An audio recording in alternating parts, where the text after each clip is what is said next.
দর্শক, আসো। দল, কোন দল? এই দল শ্রমিক, তারা ভালো শ্রমিক। তোমার দায়িত্ব ঠিক নেই। মাঠ, কোন মাঠে যাব? খেলা, আজকে খেলা আছে। আজকে কি খেলা হবে? কখন তুমি যাবা? কখন কাজটি করেছ? কোথায়? স্যার কেমন আছেন? স্যার আমার কিছু বেতন দরকার। তুমি একটা পাগল। দর্শক, ওয়েলকাম ব্যাক। আসসালামু আলাইকুম, কেমন আছেন? আপনার কাছে প্রশ্ন, একটু জানাবেন কমেন্টস করে, তাহলে আমি এইভাবে ক্লাস তৈরি করব। তার মানে হচ্ছে, যেই শব্দগুলো দিয়েছি প্রতিদিন আরবিতে কথা বলতে কি প্রয়োজন নাকি প্রয়োজন নেই, এই জন্য আমি বলেছি সর্বপ্রথম আর আপনাকে 500 শব্দ মুখস্থ করতে হবে, তাহলে অনর্গল আরবিতে কথা বলতে পারবেন। আই ক্যান চ্যালেঞ্জ ইনশাল্লাহ। সেই জন্য আমি যে বইটি তৈরি করেছি, যদি আরব দেশে হয়ে থাকেন নো প্রবলেম, আপনার মোবাইলে বইটি বুঝিয়ে দিব। প্রত্যেকটি শব্দ বাক্য এখানে যেভাবে লিখেছি এইভাবে বাংলাতে দেওয়া আছে। শত শত প্রবাসী ভাই সাকসেস হয়েছেন, ইনশাল্লাহ আপনি হবেন। ভালো লাগে সাবস্ক্রাইব করবেন। দর্শক, আমরা এখন খুব সহজে আরবিতে কথা বলা শিখব এই ক্লাসের মাধ্যমে। মনে রাখবেন, যত বেশি শব্দ জানবেন তত বেশি আরবিতে কথা বলতে পারবেন। আসুন, কিভাবে আপনি বাক্য তৈরি করবেন আমি ধরিয়ে দিচ্ছি। ঠিক আছে, যাবেন না। You will not go from me, ইনশাল্লাহ। You have to be okay. তো সেটা হচ্ছে, আমি লিখেছি তাল। কি লিখেছি? তাল মানে কি আসো। তাল, আসো। মাজমুয়া, দল। আমেল, শ্রমিক। মাসুল, দায়িত্ব। ময়দান, মাঠ। লুবা, খেলা। মিতা, কখন। ওয়েন, কোথায়। সিদি, স্যার। মাজনুন, পাগল। এখন আমি ধরে নিলাম শব্দগুলো আপনি ভালো করে মুখস্থ করেছেন, আলহামদুলিল্লাহ।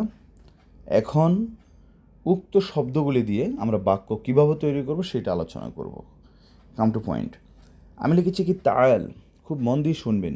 আসো, খুবই কমন এবং খুবই গুরুত্বপূর্ণ শব্দ এগুলো কিন্তু।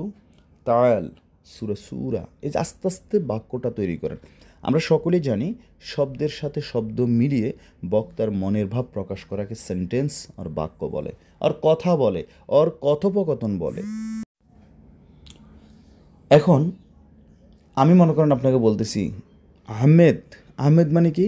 অ্যারাবিয়ানরা যখন কারোর নাম না জানে তখন আহমেদ বলে সম্বোধন করে শুরুতে। আহমেদ তাল হিনি, তাল মিন্নি, তাল হুনি, হুনা। হুনা মানে এখানে, হিনি মানে ওইখানে। তাল, তাল।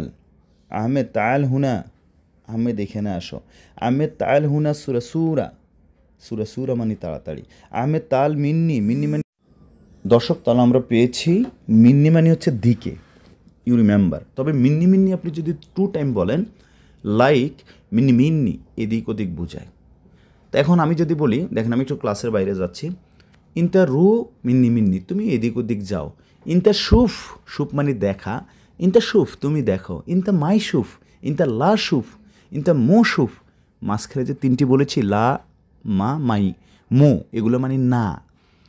তাহলে ইনতা মাই সুপ, তুমি দেখো না। ইনতা মাই রু মিন্নি মিন্নি, তুমি এদিক ওদিক যেও না। ঠিক আছে, এরকম ক্লাসের বাইরেও বুঝাতে হবে, তাহলে না আপনি প্র্যাকটিস করবেন। আচ্ছা, তো এরপর হচ্ছে, আচ্ছা তাই হোক, যাই হোক। ইনতা তাল মিন্নি, তুমি এদিকে আসো। ইনতা তাল মিন্নি সুরা সুরা, তুমি তাড়াতাড়ি এদিকে আসো। বাকি শব্দগুলো দিয়ে আপনারা বাক্য তৈরি করে আমাকে কমেন্টসে জানাবেন। যত লিখবেন তত জানবেন। মাজমুয়া মানে দল, আমেল মানে শ্রমিক, মাসুল মানে দায়িত্ব বা সিনিয়র।